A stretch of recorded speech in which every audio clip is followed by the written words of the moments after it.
বুঝলাম ইসলাম পরিপূর্ণ, এটা পূর্ণাঙ্গ, এটা কোনো আংশিক না। অন্যান্য ধর্ম যেমন ছিল কি আংশিক, এটার জন্য অন্য ধর্ম থেকে কিছু আবার হাওলাত করার প্রয়োজন ছিল, যেটা পরিপূর্ণ। এটার জন্য কোনো হাওলাত নেওয়ার প্রয়োজন আছে? কর্জ নেওয়ার প্রয়োজন আছে না। কেননা ইসলাম পরিপূর্ণ। যেহেতু ইসলাম পরিপূর্ণ এবং ইসলাম একমাত্র আল্লাহর দেয়া বিধান, এবং ইসলাম ছাড়া আল্লাহ রাব্বুল আলামিন অন্য কোন তন্ত্র মন্ত্রকে গ্রহণ করবেন না, তাহলে একজন মুমিন ইসলাম ছাড়া অন্য কাউকে সমর্থন করতে পারে না, মানতে পারে না। যেহেতু ইসলাম পরিপূর্ণ, এই ইসলামে অর্থনীতি আছে না নাই? আছে। তাহলে কি পশ্চিমাদের থেকে অর্থনীতি আমাদের হাওলাত করার দরকার আছে? না। এই ইসলামের শিক্ষানীতি আছে না নাই? আছে। তাহলে আমি কি হিন্দুত্ববাদীদের থেকে কি আমাদের শিক্ষানীতি হাওলাত করার প্রয়োজন আছে? না। এই ইসলামের রাজনীতি আছে না নাই? আছে। তাহলে কি আমি আমেরিকা রাশিয়া থেকে আমাদের মানে রাজনীতির কোন ফর্মুলা হাওলাত করার দরকার আছে? না। ইসলামে কি গণতন্ত্র মানে আমাদের পররাষ্ট্রনীতি আছে না? আছে। স্বরাষ্ট্রনীতি আছে। সবকিছু ইসলামে আছে। যেহেতু সবকিছু ইসলামে আছে, তাহলে ইসলাম মুমিনদের জন্য অন্য কোন দেশ থেকে অন্য কোন রাষ্ট্র থেকে কোনো কিছু হাওলাত করার কি নাই, কোনো প্রয়োজন নাই। আজকে এখানে লিখছে ইনসাফ ভিত্তিক কল্যাণ রাষ্ট্র প্রতিষ্ঠা ও বৈষম্য মুক্ত নতুন বাংলাদেশ সিস্টেমে ইসলামই একমাত্র কার্যকর পন্থা। কেন? দেখেন, বৈষম্য দূর করার জন্য তো অনেক আন্দোলন হয়েছে। বৈষম্য কি দূর হয়েছে? কখনো দূর হয় নাই। পৃথিবীর শুরু লগ্ন থেকে বৈষম্য ছিল, এবং স্বাধীনতার আগে যখন এই উপমহাদেশ ভারত উপমহাদেশ ছিল তখনও বৈষম্য ছিল, যখন এই দেশ স্বাধীনতা অর্জন করছে তখনও বৈষম্য ছিল। ৭১-এর স্বাধীনতার পর সেই আমাদের জুলাই বিপ্লব পর্যন্ত কি ছিল? বৈষম্য ছিল। জুলাই বিপ্লবের পরও বৈষম্য আছে, আছে না? আছে। জুলাই বিপ্লবের মাধ্যমে কি সকল বৈষম্য দূর হয়ে গেছে? দূর হয় নাই। আমার পূর্বে আলোচকগণ বলছে শুধুমাত্র হাত বদল হয়েছে, কিন্তু সব কিছুই রয়ে গেছে। এখনো চিনতেই হয়, এখনো চুরি হয়, এখনো ডাকাতি হয়, এখনো ইফটিজিং হয়, এখনো মানে দুর্বলের উপর সবলের অত্যাচার হয়, হয় কি হয় না? সব কিছুই আছে। এমন কোন ক্ষেত্র নাই যেখানে সাদাবাজি হয় না। আর মানুষে বৈষম্য মানে আগে থেকে কমে নাই, এখনো বাড়ছে। বর্তমান সময়ে সবচেয়ে বৈষম্যের শিকার হলো শ্রমিক শ্রেণী। কারা? শ্রমিক শ্রেণী। কারণ যদিও শ্রমিক একমাত্র উন্নয়নের কারিগর, উৎপাদনের একমাত্র হাতিয়ার শ্রমিক। শ্রমিক ছাড়া দেশের উৎপাদন সম্ভব? উন্নয়ন সম্ভব? সম্ভব না। যে দেশ শ্রমিকদেরকে যত গুরুত্ব দেয়, যত মূল্যায়ন করে, সেই দেশ দেখবেন তত উন্নত।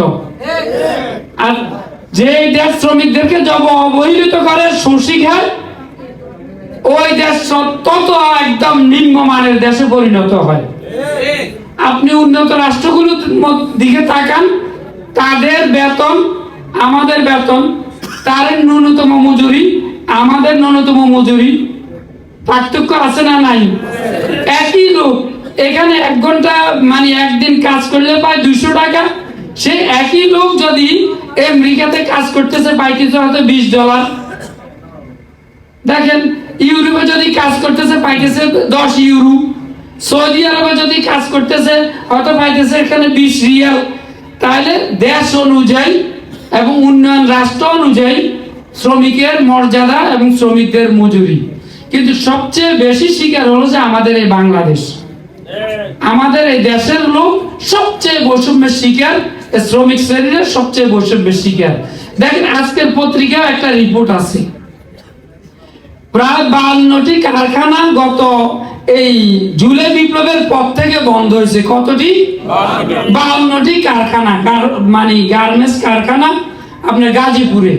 এখানে কর্মরত শ্রমিক ছিল প্রায় 50 লক্ষেরও বেশি, আজকের পত্রিকার রিপোর্ট।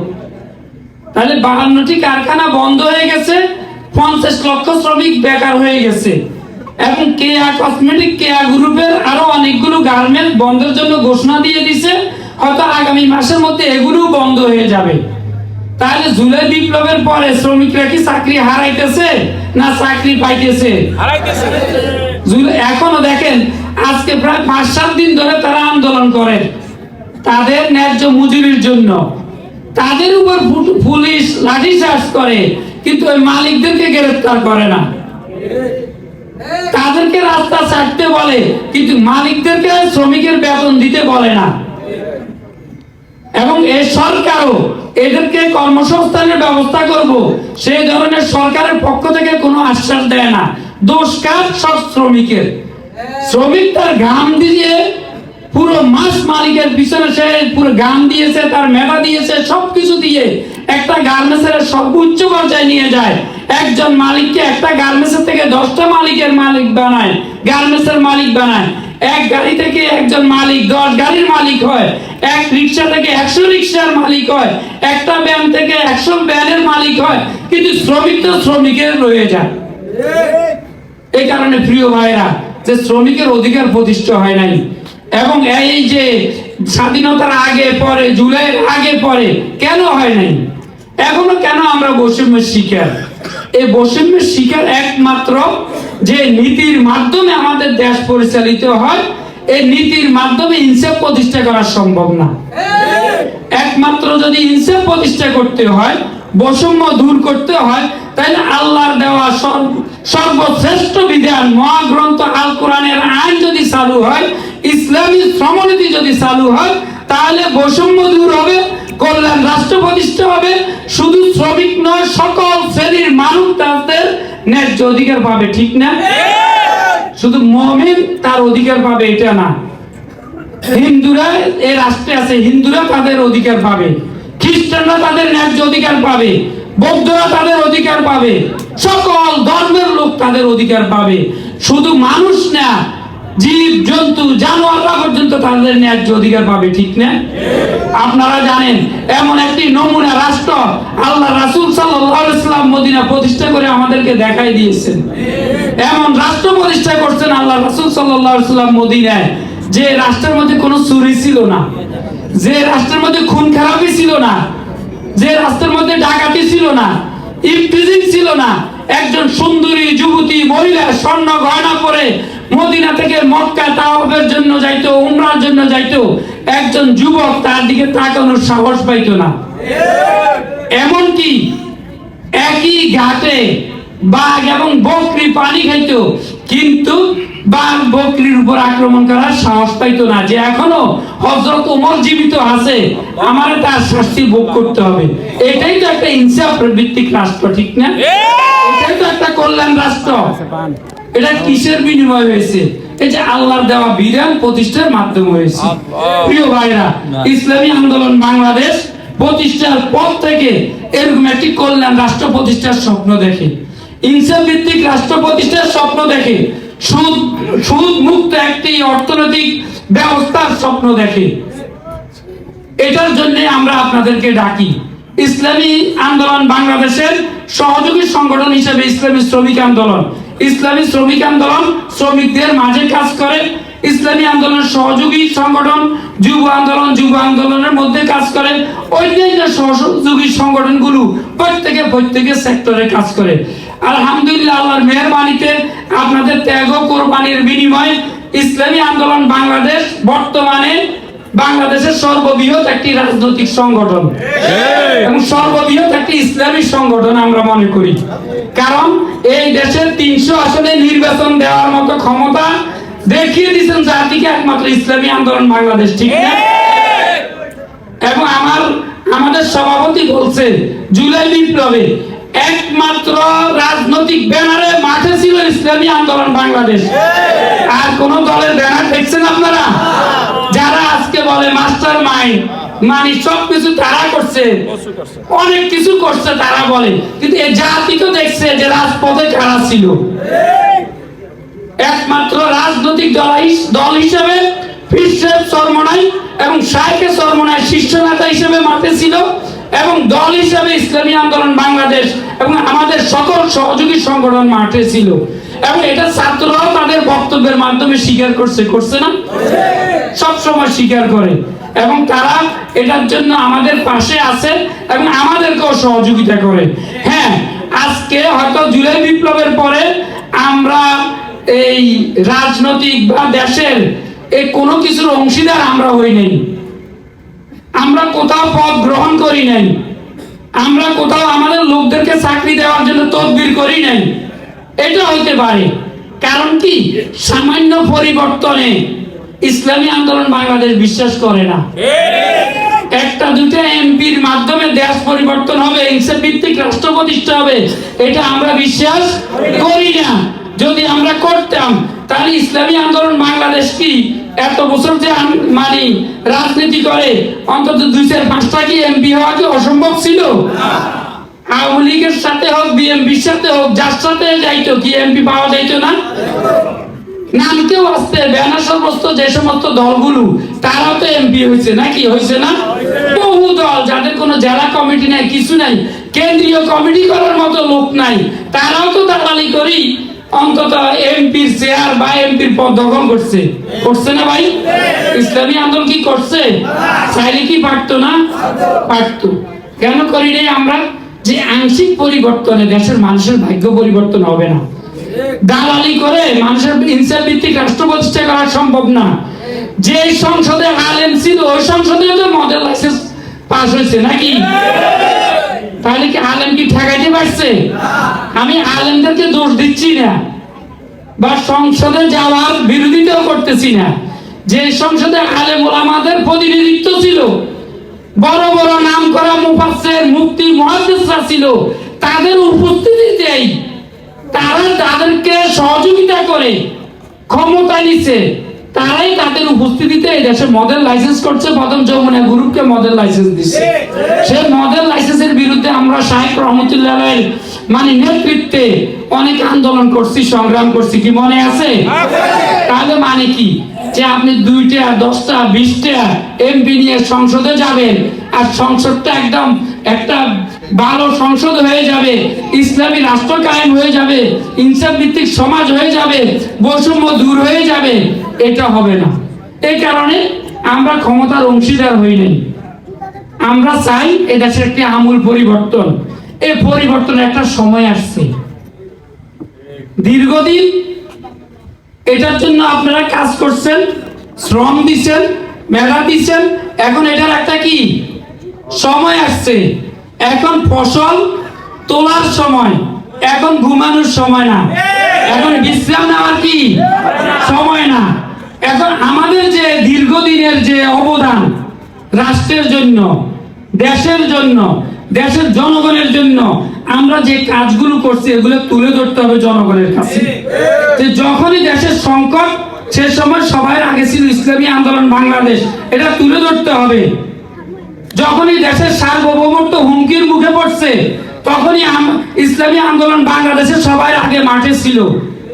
এই দেশে যখনই যে সংকটই দেখা দিচ্ছে, তসলিমা নাসরিনের বিরুদ্ধে সবচেয়ে বড় আন্দোলন আমরাই করছি, শিক্ষানীতির বিরুদ্ধে সবচেয়ে বড় আন্দোলন আমরাই করছি, ফারাক্কা বিরুদ্ধে মানে ইন্ডিয়ার বিরুদ্ধে বড় ধরনের লং মার্চ আমরাই করছি, ঠিক না? এই ধরনের প্রোগ্রামগুলো আমরা করছি। এটা জনগণের কাছে তুলে ধরতে হবে। এবং ইসলামী হুকুমত প্রতিষ্ঠা হলে, ইসলামী আন্দোলন বাংলাদেশ ক্ষমতায় আসলে কি উপকার হবে এটা জনগণের কাছে তুলে ধরতে হবে।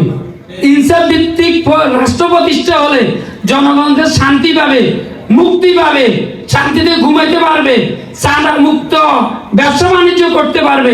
এটা জনগণের কাছে তুলে ধরতে হবে। তুলে ধরতে পারবেন তো ইনশাআল্লাহ? ইসলামের সুমহান আদর্শ যদি আমরা জনগণের কাছে তুলে ধরতে পারি তাহলে জনগণের সমর্থন আমরা পাবো। আমরা আমাদের শ্রমিক আন্দোলনের লক্ষ্য উদ্দেশ্য যদি তুলে ধরতে পারি তাহলে আমরা শ্রমিকদের সমর্থন পাবো। কেন আজকে দেখেন শ্রমিকদের ঘরটাই একটা জাহান্নাম। আমরা গিয়ে শুধু আখিরাতের দাওয়াত দিই, কিন্তু আল্লাহ রাব্বুল আলামিন প্রথমে আখিরাতের দাওয়াতের কথা বলেন নাই। আল্লাহ রাব্বুল আলামিন মুনাজাত করে আগে আখিরাত না, রব্বানা আতিনা ফিদ দুনিয়া হাসানা ওয়া ফিল আখিরাতি হাসানা। আগে কিসের বালাই? দুনিয়ার কল্যাণ। এরপরে কিসের কল্যাণ? আখিরাতুল কল্যাণ। যেহেতু দুনিয়াও মাজরাউল আখিরাত, দুনিয়ার মধ্যে তো আখিরাতের কি গ্যাপ, ঠিক না? দুনিয়াটাই তো কি এখান থেকে আখেরাতের আমরা কামাই করব। তা আজকে শ্রমিকের গর্ত জাহান্নাম। পুরা দিন মানে কাজ করার পরও তো তার ঘরে আগুন মানে চুলে জ্বালাইতে পারে না। দ্রব্য মূল্যের এমন ঊর্ধ্বগতি, মানে বাজারে গেলেই মাথা খারাপ হয়ে যায়। ব্রয়লার মুরগি কিনেও সারাদিন রিক্সা চালাই, ব্রয়লার মুরগি নিয়ে বাসা যাওয়ার মতো অবস্থা থাকে না।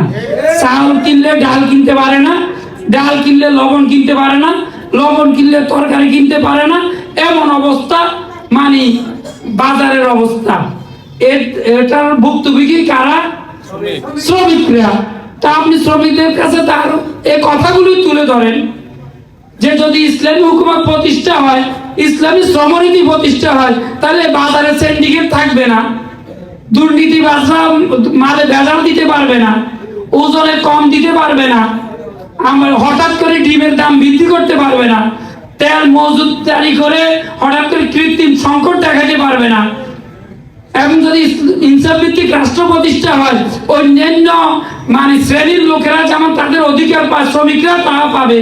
আজকে যদি পুলিশ বাহিনী, অন্যান্য সরকারি চাকরিজীবীরা তাদের রেশনিং কার্ড পায়, শ্রমিকরা কি পাওয়ার অধিকার রাখে না?